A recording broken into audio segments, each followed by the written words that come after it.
I've just about tried everything in life to be an entrepreneur, to be successful, to really grow and be the best I possibly can. But one of the greatest things that we've always found is that let's get to the grassroots. Everybody tells us the story about being successful was this, and this is how you become it. Our next guest is about what it takes to actually start as a young entrepreneur and get into it for the last couple of years, and what does it really take? This is about what the true grit of being successful as a young entrepreneur and only been doing it for a couple years. This next guest, Andrea Budd, is going to educate us, inspire us, and maybe change a couple perspectives. Creating curiosity by asking better questions. This is Shed Talk. Welcome, Andrea, to Shed Talk. Thank you very much. I appreciate that introduction. I know. You know what? I worked really hard on the introduction because when we just met yesterday for the first time, and the questions that you had come up and creating curiosity was intriguing because the company that you owned, Velvet Theory, okay, is that correct? It's correct. Yeah, creative agency. A creative agency. And you kept asking better questions about being creative. Then I came back and asked about, as a young entrepreneur, starting off as a young entrepreneur and being where you're at. Because there's got to be pitfalls. And you've only been doing this for a couple of years. And telling young people that are starting off, what was the greatest challenge? Well, I've had multiple lives. So although I've only been doing Velvet Theory for a couple of years, this really is about 10 years in the making. And it all started with being fired. I 100% was let go from a job. I wasn't the right person for the job. And then it was through necessity. And you don't know what you're capable of when you don't have a choice. And at that time, I didn't have a choice. So I built a portfolio. I started going for lunches, so many dinners, getting my name out there and who I was. Then I started picking up creative work, writing a script here, doing some design there. Then all of a sudden it snowballed to referrals. People started to get to know me. Then in about a 6, 7, 8-year span of time, I got too big. And then I had to find a partner. Well, who does something different to what I do? Who complements and helps me do what I do? Then we built a team. And I realized that as long as I manage that team and I manage that workflow, we can continue to build. But within that storyline, there were so many false starts and so many stops and starts. I might have had 3 potential partners before the one that I have now and just realized it didn't work. And that's when you adopt that fail fast mentality. What works? What works well, what works less well, and how do you pivot from there? And a lot of that's done by mistakes. So when you talk about mistakes and you're going to grow, all of a sudden, here you are, you're starting your business off. When did you get the license for it? Like the business license? It's I'm going to get right into the, as an entrepreneur, you're starting off, you got the idea, but you actually have to get the license. Yeah, you do. So for my sole proprietor, the very first one, I actually went to an accounting firm to set up a bank account. Didn't know what I was doing. Like I literally have no idea. Do I need a business account? I don't know. So I got a referral from a friend to an accountant. She's like, well, did you get a CRA number or a GST number? And I said, well, what's that? And so they literally called the CRA for me in their office, got a number, got all the information, then I was off on my own. It's kind of like when you take your baby home from the hospital and you don't know what to do with it. Like, are they really letting me take this home? And then you have to grow it. And then you see it grow, and then you see all the things that happen. Then I got a corporation. And luckily, my partner helped me get all those papers in line. She's very, very good at that stuff. But it was the same thing. Oh my God, I got a baby. What do I do with it now? How do I grow this? How do I make this work? So as you're starting, I want to deep dive this question and really, because a lot of people kind of wonder, that's great, we're all entrepreneurs, we want to start up, but let's get right down to it. Did you actually have it as a numbered company, and did you have it say, okay, let's be Alberta 12568, and then say, okay, how did you come up with the name, or what came first, the cart before the horse, or? Oh, the idea to start the agency came first, and it came from a need from both my partner and I. She had a need, I had a need, we both had a portfolio, and then we came together and we thought, what don't we want to be? Because we've been doing this for a little while. I was a contractor for quite some time, again, made a lot of mistakes, and we figured out what we don't want to be, which helped us become Velvet Theory. So velvet being one of the most strongest and luxurious fabrics, very, very soft, very, very strong. Theory is an idea. So we're combining practice and theory and living in that space between. So we came up with Velvet Theory. We did that over about a 2 or 3 month period of time. We did not make a fast decision. We had maybe 3 or 4 other names that we wanted to be, and nothing felt right. Nothing had that intuitive, there it is. Until we came up with Velvet Theory, we know there it is. And so we incorporated as Velvet Theory.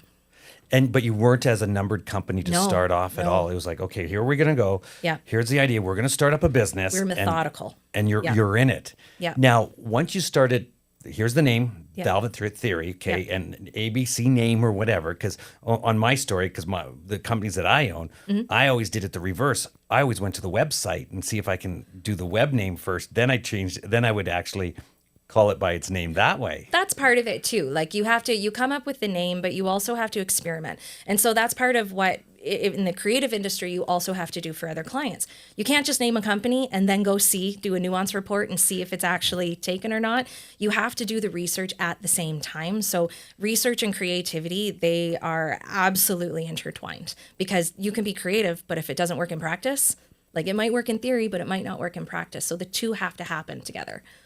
So when you got it all set up, you guys had your power meeting, you got that set up, that was the name. Yep. When was the aha moment that was it? That's the name. I don't know if it happened suddenly. It did feel intuitive. And I actually have a sketchbook where Kirsty and I sat down. We have 3 pages full of names. And it was one of the first ones we came up with. And I went through the 3 pages and then I went back and said, no, that's it, because nothing else works. So we had something. We had 100 other ideas, realized that it wasn't as good as the first. And now that you've got the idea, now you're there. Yeah. First sale. Or second, you're going to have probably first, second, third, because you've already have sales already going in, because you're not a zero. Yeah. Like it's not 0 to hero. No, it wasn't 0 to hero. No. So you already have some sales going in there. Now it's like, all right, we're ready to go. Yeah. All right, what's your gifts and ability, your superpower? Because you're just saying the first thing you're doing is networking. The first thing is you're doing that. When did it become your superpower? What was the first objective that you had to go to create? Because obviously your superpower is connectivity and truly listening. How did you take that to the next level? That's a really good question. See, I love stumping because it really gets that, you stumped me. thing. It really came through people. And so, as you said, we didn't start from 0. We had existing relationships. I had an existing portfolio. My partner also had an existing portfolio. And trust me, we had to pitch for that work because there's some risk in coming with a new agency with new ideas and new people. And that allowed us to take some more swings. I'd say it was based on the people, and we had our relationships. We did a little bit of work, but the first real sale, I would say, is the very first RFP that we ever won. So an RFP is a request for portfolio. They're all over. You can get them from all over Canada and all over the world. And we pitched the heck out of it. So we've done RFPs before. Our very first RFP was one we should have never pitched for, but did anyway because we wanted the experience. Submitting a proposal to do the work. We had done maybe half a dozen up to 10. And this one, we really listened. We really tried to understand what this particular client was looking for. And then we did the work to make sure we answered every single question. And we also answered it in 3 different ways. We answered their questions on the question sheet. We completely designed a very thoughtful, very creative proposal, and we did an in-person. So we actually were with them and talked to them and pitched to them at the same time. I would categorize that as our very first sale, our very first win, and that was within a year. And we've only been, it's been 2.5 years we've been a business, and then it took us 1.5 years for that very first RFP, but we got it. So it's interesting. So being in the creative side and talk about AI coming into play, we've got social media, that where it was 5 years ago to where it is now, and advertising as a whole. Yes. Because when you look at advertising as a whole, where it was, where it is, and where it's going, it's on its head right now. Yeah. And where you need now in companies, and this is one of the things I look at companies right now. Companies now need to have more advertisers, creative companies help them out. If you don't have that, versus 10 years ago, you could probably get by. It's okay. But now you really have to be, instead of a shotgun approach, a laser approach, a sniper approach to really understand your targets and markets. And you guys right now are at that point of saying, okay, let's target it.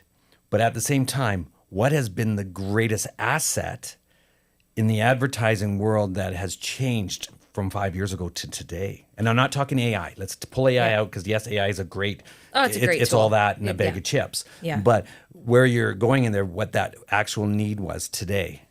The greatest asset, I would say, is the information age. So the information age has completely changed the way advertising has been done. Before, it almost feels like you're picking out the stars, you're making the constellation, then you're pitching it. You don't really know if it works unless the sales increase.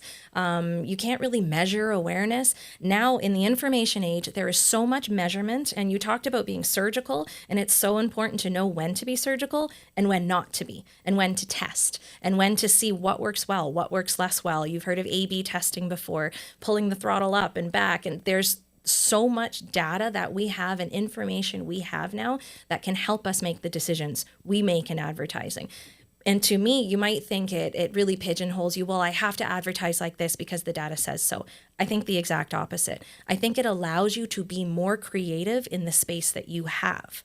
So you are already then given these guardrails that you can be creative within. It's like, you remember when you were a kid and you'd get a diorama, right? I don't know if kids now know what dioramas are, and you would have to create this scene within this diorama. I absolutely loved that because it gave me a space to do something no one's ever seen before. Instead of being like, here's a topic. Well, what do I do with that? Sometimes having those guardrails helps you be more creative. And information, research, and data helps truly creative agencies do that. So when you're dealing with entrepreneurs and companies and corporations, and as you're putting the diorama, because to look outside the box, creative thinking, and advertising firms, agency firms, they're all this in a bag of chips, and it's interesting. They all seem to have this one outlook. Okay, good, bad, or indifferent. I have my own opinion to it, but what I've really found, and I want to ask this question: what is the key to the advertising market? What is that key? What are the, and I'm going to talk, here I am, 56 years old, CEO, I own the companies, I have this. What do I know that I don't know that all of a sudden somebody comes in like yourself and says, okay, I'm going to take advertising, and this is what you don't know from today's advertising? What's that essence of advertising? What's that essence of advertising? That is a can of worms. Well, advertising and marketing and creativity, they're all intertwined. So advertising to me is not one single unit any longer. It is a piece of a bigger conversation. It is a piece of brand authority. It is a piece of even, are you meeting the needs of your clients, and what are they saying about you when you're not in the room? That is also advertising. So every single thing you put out in the world has a footprint. And sometimes people will follow those footprints and they will see where you are. You're not there to be able to talk about it and to be able to pitch in the room, but your articles, your advertising, your content, everything else is out there in the world. There's a piece of your brand out there. So the key is to not think of advertising as one specific thing, but a tool in your toolbox for your brand. Whether you're selling a service, you're selling an idea, a product, it has to be a part of it. And you also have to you also can't set it and forget it. Was a George Foreman grill was the set it and forget it, right? You can't do that with advertising. You can't do that with marketing, any creativity, because it's moving. And I know we're not going to talk about AI, but it's very similar to that. Let's bring AI in. Yeah, okay, well, let's bring it in. But it's very similar to that. And with AI, it can help you organize your thoughts and organize it into a place where, again, I can be creative because I know here's all my tools. So the key is advertising is a tool, not a means to an end. It's not a single thing anymore. Way back when, you'd get advertising agencies, marketing agencies, writing agencies. Now they're so intertwined, and sure, they might be separate companies, but they work together. We even work with other agencies. Yeah, and it's interesting because when we go back and putting everything together, whatever that storytelling is. And what's interesting is that society and our social media moves so fast, and personal branding, because I'm really strong in the personal branding side of it. And then with my companies over here, and they do a separate branding. But the day you think you have it is the day you actually lost it. Yeah. And how do you keep changing and thinking ahead and ahead? And like all of a sudden we're talking about the George Foreman grill. Yeah, put it down and forget it. Yeah. If you did that, like you said, if you did that now, forget it. It's old hat. You'd be obsolete. Yeah. right away. Yeah. So is there another method of the madness to keep going, and how do you always be ahead of the game? Yes, you're scheduling, but what is that one, I don't know if it's a life hack, but that one little thing, and it's like entrepreneurs, advertising and marketing. Yeah. It's all about putting yourself out there. It's all about branding yourself as an entrepreneur, everything we're doing, because this all intertwines with each other. So that's what the beauty of this whole conversation is, that everybody's coming together, because what you're saying, entrepreneurs are doing the same thing. How do you brand? How do you do it? And if you're not relevant, you're already done. Yeah. So with that, what's the greatest life hack on that part of the marketing, the branding, from your experience? Well, it's a little bit different than what you would think. People will say constantly innovate, be out there, understand, be involved. Yes, that's true. But you can't do that unless you know where you're standing. And so what I mean by that is you need to understand what your essential idea is. So who are you in essence? What do you stand for? And as long as you can understand that and understand your position in the world and know that your position can change, that's where there's a place for innovation and a place to keep up. But then there's also a place of there's a foundation that still has to be built. And I don't care if you're a Fortune 500 company or you're an individual, if you're a CEO, or if you're someone like me who's a new entrepreneur who's trying to do things like this to get my name out there, you still have to have your essential idea. What do you stand for? What are your values? Because those things won't change. And as long as you know that and you have your constant and you're confident in that, you can move with the world. Hey, take a minute and smash that subscribe button. And let's get back to the episode. As a entrepreneur, a couple years, what was the greatest failure in the last 2 years? Okay, and I'm not going back before that because you had to build yourself up. What was one of the greatest failures you had? Okay, and I always call greatest failures because it's so awesome because we learn from them. Yep.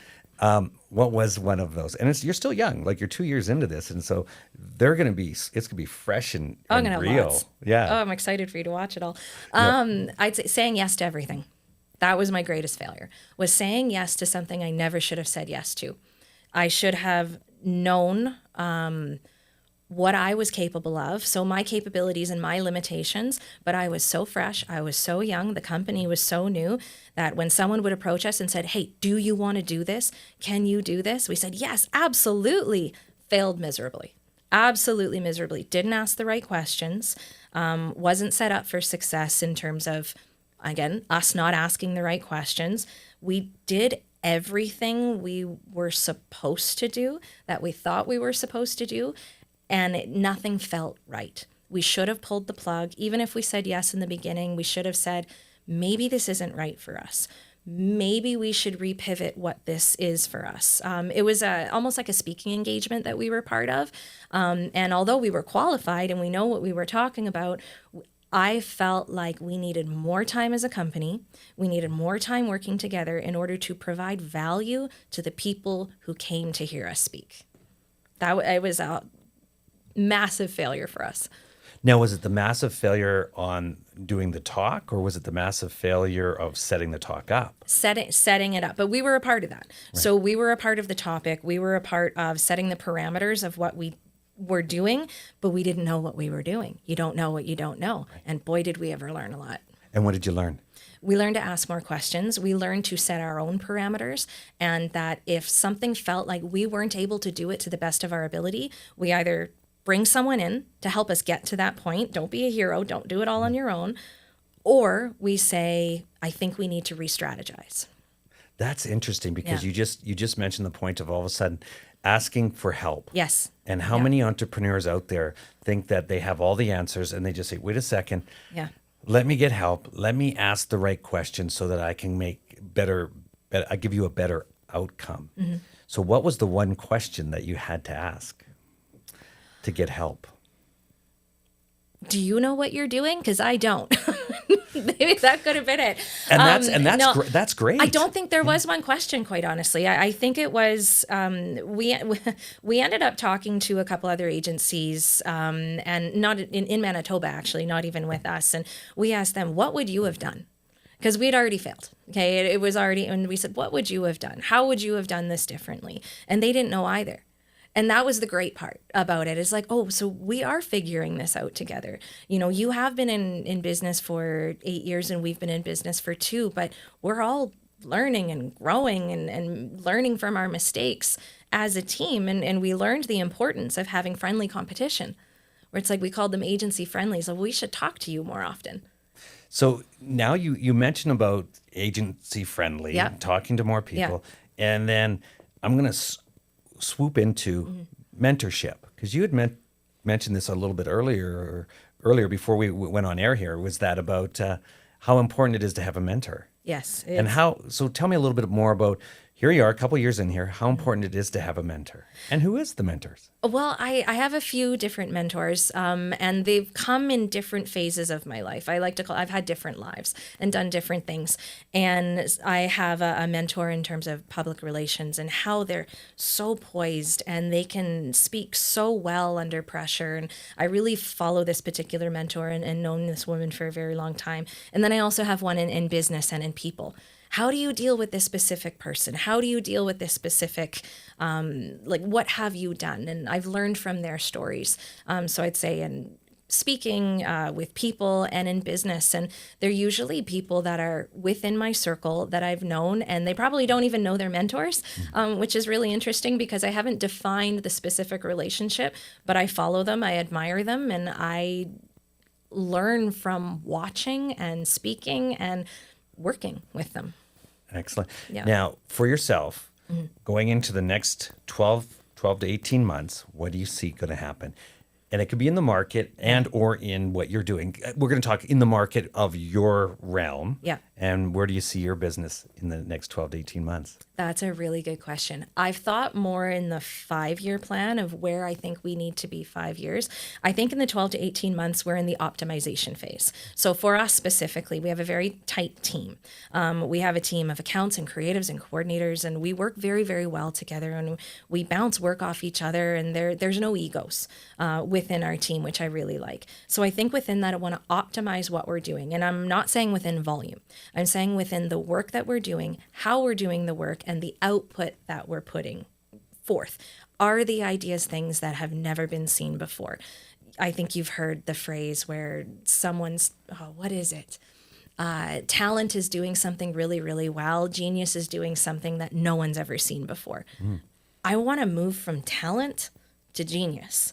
So I want to optimize the creativity that we are putting out as a team, helping our creatives feel more confident in our accounts, because they're creative too. They're in this space. Feel more confident to make those mistakes, to swing for the fences. Hey, have you ever seen this before? No, let's try it. To not be afraid to say, let's try it. Let's see what happens. That would be my goal for the next 12 to 18 months. Do you get a lot of companies or corporations that'll cap that on you and say, listen, no, I appreciate what you're doing, but you know what? This is where we're at. We're in this box. Of course. Absolutely. It's, I have to talk to my COO. I have to talk to my CFO. And those are the practical, right? Operations, finance. We completely understand that. But to me, those are the guardrails. Those are the guardrails that we have. That's the sandbox we have to play within. Well, I want to make a really awesome sandcastle. So when you're building that sandcastle, who's the hardest gatekeeper to get past? Usually it varies. I do find, though, it is the front line that has been given an objective, that has been given an OKR or a KPI or whatever corporate language they've been given, and they have to meet said objective. They have to get something over the line. So as soon as we say, no, we're not going to go over the line, we're actually going to go under it and come out the other side a different way, they see that as risk. And so typically, if you're looking at a marketing manager, there could be some risk aversion associated to that because they are being held to their OKRs and don't want to take the creative risk. What's your ideal customer? Ooh, my ICP. I would say my ideal customer is a relationship that I've had for a long time. I know that sounds kind of strange, but it's someone who has either seen, and that doesn't mean I've known them personally, but maybe they've seen our work, right? Or maybe I've seen their brand and I've followed their brand. So there's still a relationship there. And they would trust us enough to say, what do you think? What should we do? To ask those questions to us and have us go away and come up with the answers. We'll research the heck out of it. We are going to learn everything that we need to learn about your business, your product, your audiences, the hopes, the dreams, the fears of everybody you're speaking to, everybody who sees you, who hears you. And then we're going to come back, we're going to show it to you, and we're going to come up with a really cool idea. So my ICP is someone who says, what should we do? So what is your ideal, what we would say, what is the one thing that you do that you do really, really well? So what is your true superpower? I mentioned it earlier, and I said, I assumed. So I assumed it's blah, blah, blah. So before I say any more, what is your superpower as an entrepreneur? As an entrepreneur, mine is, you've heard of the 6 degrees of separation.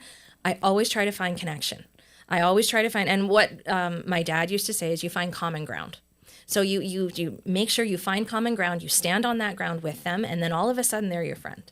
And then all of a sudden you know other people that they know. And then that builds that trust because you have this almost animalistic, like we're in the same tribe, right? We're in the same circle because you realize, oh, I know that person too. So then the trust starts to happen. So I would say my superpower is developing the trust through connections, whether it's, oh, I've worked in that industry, or, oh, I know that person, or it's, oh, I understand that problem.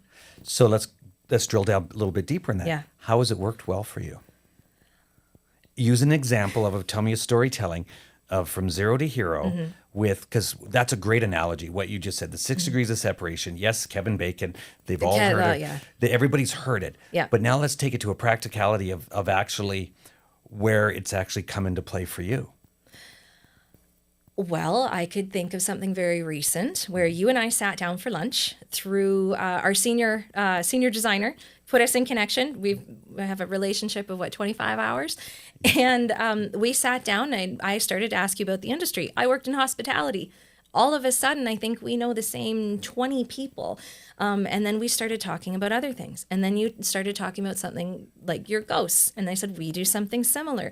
And so I just created those connections with you. And now I'm sitting here in this incredible opportunity to talk about me, which is wild.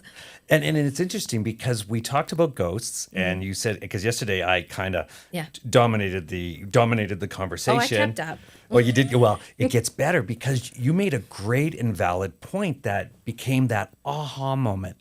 When do you have a conversation with somebody that you have that lean in moment and that aha moment, and you made a comment? And I think people kind of forget where they came from. And it's not about, I did this, or I came from this family or this. And you made a comment, and I'm going to throw it at you, okay, right now, is about being the theater kid. I know, isn't that wild? So some people have this personality, whether it's in the forefront or it's underlying, and they start talking, and they have this authority about them. They have this authority where they're not afraid to speak. They're not afraid to have open hand gestures and eye contact, and they have a lilt to their voice, and you just kind of look at them and go, you've been on stage. You understand how to command an audience, or holding court, I call it, when you're at dinner or lunch. And I have this theory where theater kids specifically, singing, dancing, playing, even doing the art for the theater, you understand the stage. You understand how to command an audience to get them to look at you. My theory is that most theater kids end up in some other type of performance. Business is no different than performance. I'm performing with you right now. I'm performing on behalf of myself, not somebody else. But you have to have so much confidence that has been baked into you in an early age. So I started playing violin when I was 4 and competing, and then you live on the stage. You talked about it too, saying, yeah, I have done this. I said, I knew it. Everybody I've talked to that has this spark and this authority and confidence, whether it's one person or 300 people, it doesn't matter, has been on stage and understands the importance of confidence. And it's so unique, and it becomes that aha moment of all of a sudden it's like, wait a second. I was on stage. Wait a second. And all of a sudden it brings you back to the reality, because here I am 50 some odd years old, 56, 57. And then I get to go back and see the past to the present, Those to are the your future. roots. Yeah. And it all of a sudden became, well, wait a second. That's right. I was that, and I became who I am today. Yeah. And you just brought the whole light together as the theater. Do you know what, Andrea? This has been an outstanding interview and everything like that. And you know what? As a theater kid to a theater kid, you know what? At Shed Talk here, I hope everybody like and share, push that button. You know what? That's who we are. That's what it's about. Thank you for joining me on Shed Talk. Thank you very much. Bravo. Now you know. Shed Talk.